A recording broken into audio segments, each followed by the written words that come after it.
ஆண்டவராகிய இயேசு கிறிஸ்து இந்த பூமியில் வாழ்ந்த பொழுது அவருடைய 3½ வருட ஊழியத்தில் பல அதிசயங்களையும் அற்புதங்களையும் செய்தார். அதில் வேதத்தில் பதிவு செய்யப்பட்டது 38 அற்புதங்கள். இயேசு கிறிஸ்துவிற்கு அடுத்தபடியாக அநேக அற்புதங்களை செய்தவர் யார் என்றால் தீர்க்கதரிசியான எலிசா. எலிசாவின் அற்புதங்கள் 17+1. எதற்காக 17+1 என்று சொல்கிறேன்? மற்றும் அவருடைய வல்லமையான வாழ்க்கையிலிருந்து அநேக காரியங்களை நாம் கற்றுக்கொள்ளலாம். அவற்றில் மிக முக்கியமான ஒரு பாடத்தை நாம் இன்று பார்க்க போகிறோம். இந்த சேனலை நீங்கள் ஃபர்ஸ்ட் டைம் பார்க்குறீங்கன்னா இந்த சேனலுக்கு நீங்கள் சப்ஸ்கிரைப் பண்ணுங்கள். அதன் மூலமாக பலருக்கு இந்த அற்புதமான சத்தியம் சென்றடையும்.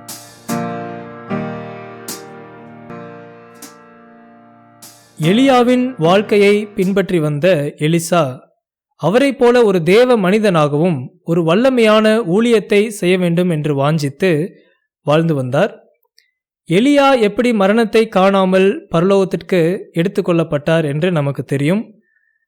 ஆனால் எலிசா கர்த்தருடைய சித்தத்தின்படி மரிக்கிறார்.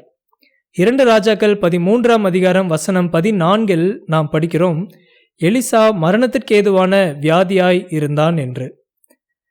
என்ன வியாதி என்று வேதம் நமக்கு குறிப்பிடவில்லை. ஆனால் அவர் அப்படி மரணத்திற்கு ஏதுவான ஒரு வியாதியாய் இருக்கும் பொழுது யோவாஸ் என்ற இஸ்ரவேலின் ராஜா அவரை சந்திக்க வருகிறார்.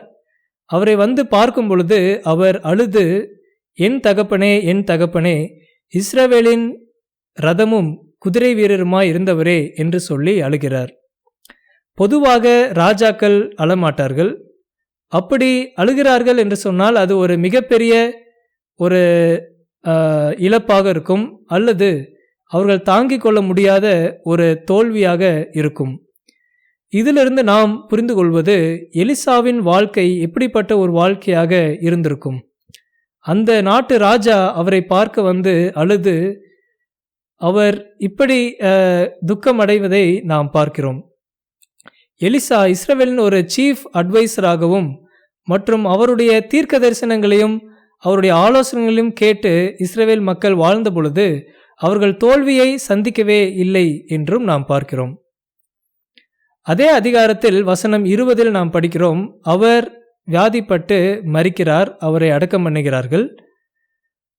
ஜோசபஸ் என்ற சரித்திர ஆராய்ச்சியாளரும் ஆசிரியருமான அவர் Antiquities of the Jews book number 9 என்ன சொல்கிறார் என்றால், எலிசாவின் அடக்க ஆராதனை ஒரு பிரம்மாண்டமான ஒரு நிகழ்ச்சியாக இருந்தது என்றும் அவருடைய மரணத்தை இஸ்ரவேல் மக்கள் அனைவரும் துக்கம் கொண்டாடினார்கள் என்றும் எழுதுகிறார். அது மட்டுமல்லாமல் பொதுவாக அன்றைய நாட்களில் ஒருத்தர் மரிக்கும் பொழுது அவருடைய உடலை அடக்கம் செய்து ஒரு பெரிய கல்லை எடுத்து மூடுவார்கள். ஆனால் எலிசாவை அடக்கம் பண்ணின பொழுது அவர்கள் ஒரு ஓப்பன் செப்பல்கராக வைத்தார்கள் என்று பார்க்கிறோம். ஒரு மெமோரியலாக, ஒரு வெளியரங்கமாக வைத்தார்கள். அதே அதிகாரத்தில் 13ஆம் அதிகாரத்தில் வசனம் 20-21 நாம் படிக்கலாம். எலிசா மரணமடைந்தான், அவனை அடக்கம் பண்ணினார்கள். மறு வருஷத்திலே மோவாபியரின் தண்டுகள் தேசத்திலே வந்தது. இந்த மோவாபியரின் தண்டுகள் என்று குறிப்பிடப்படுவது, மோவாபியர்கள் யார் என்றால் லோத்தின் வம்சத்தார்கள். அவர்கள் எப்பொழுதுமே இஸ்ரவேலை நோக்கி போர் செய்து வந்தனர். இப்போ எலிசா அவர்களிடத்தில் இல்லை. ஆலோசனை கொடுப்பதற்கோ அல்லது என்ன செய்ய வேண்டும் என்று சொல்வதற்கோ எலிசா அவர்கள் மத்தியில் இல்லை. அதனால் இஸ்ரவேல் மக்கள் யாவரும் கலங்கி திகைத்து போயிருந்தனர்.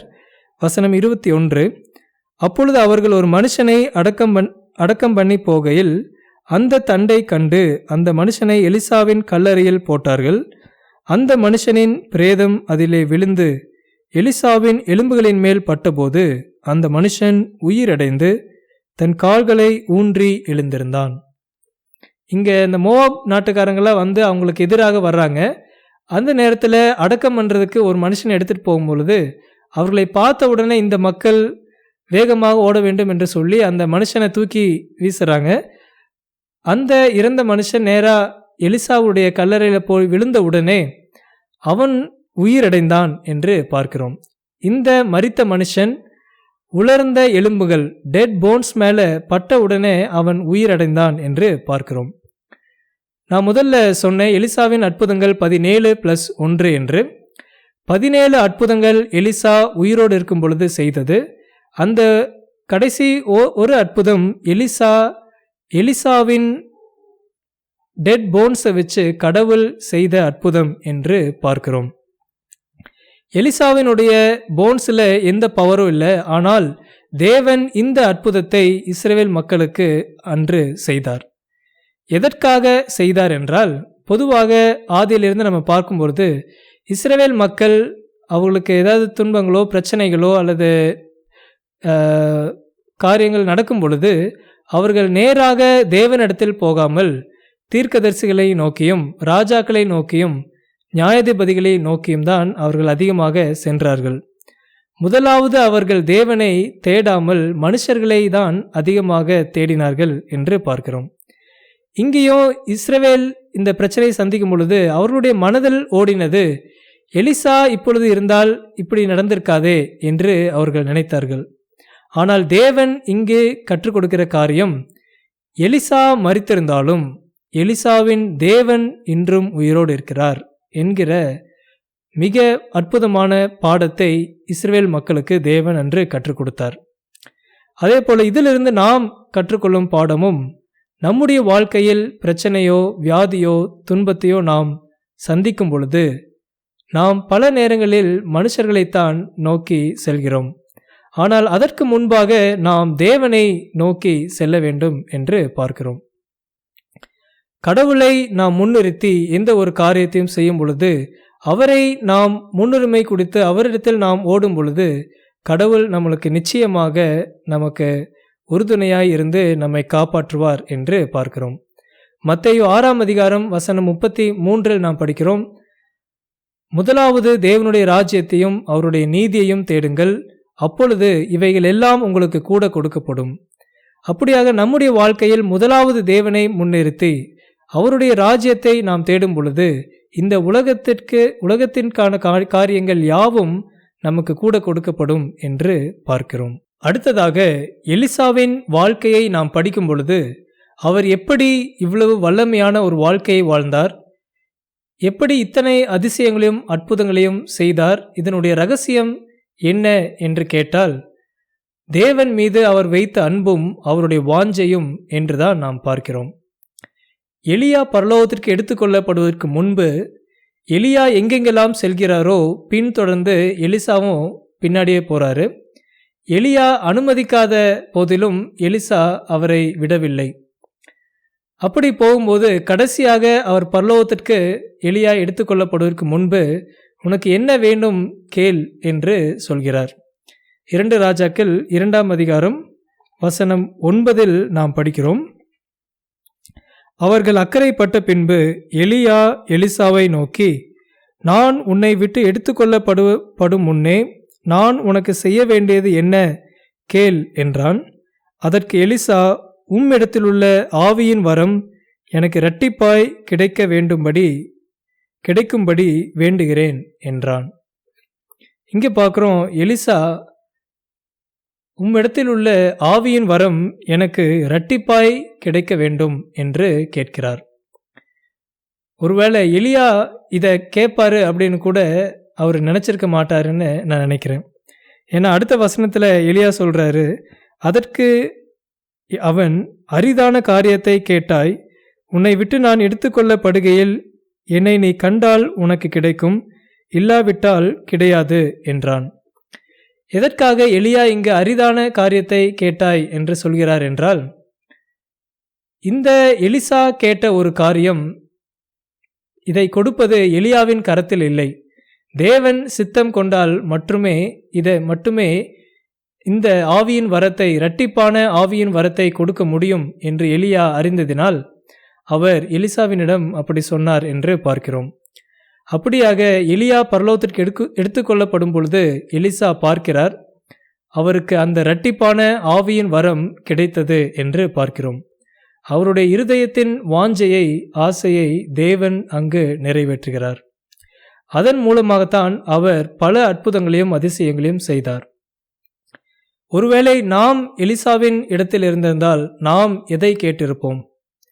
இன்று நம்முடைய பிரேயர் ரெக்வெஸ்ட் லிஸ்டில் முதலில் நாம் எந்த காரியங்களுக்காக நாம் ஜெபிக்கிறோம்?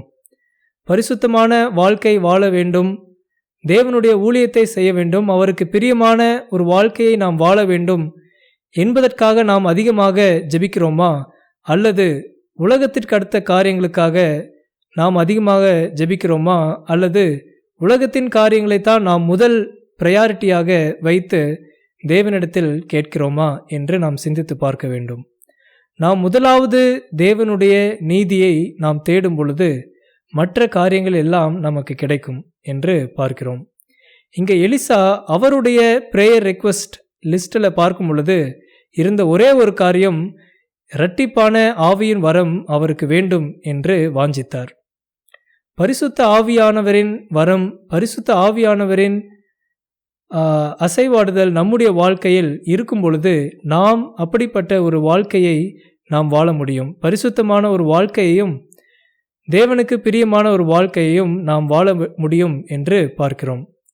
அப்படியாக எலிசாவை போல நாமும் ஒவ்வொரு நாளும் காலை தேவனுடைய இரட்டிப்பான ஆசீர்வாதத்துக்காகவும் தேவனுடைய இரட்டிப்பான பரிசுத்த ஆவியானவரின் வல்லமைக்காகவும் நாம் ஜெபித்து நாம் நாளை தொடங்கும் பொழுது நம்முடைய வாழ்க்கை ஒரு ஆசீர்வாதமான வாழ்க்கையாக இருக்கும் என்று பார்க்கிறோம். அப்படியாக நாம் முதலில் பார்த்தது போல தேவன் ஒரு உலர்ந்த எலும்புகளை பயன்படுத்தி ஒரு அற்புதங்களையும் அதிசயங்களையும் மக்களுக்கு ஒரு நன்மையை செய்யும் பொழுது ஏன் உயிருள்ள நம்மை ஏன் அவர் பயன்படுத்த மாட்டாரா?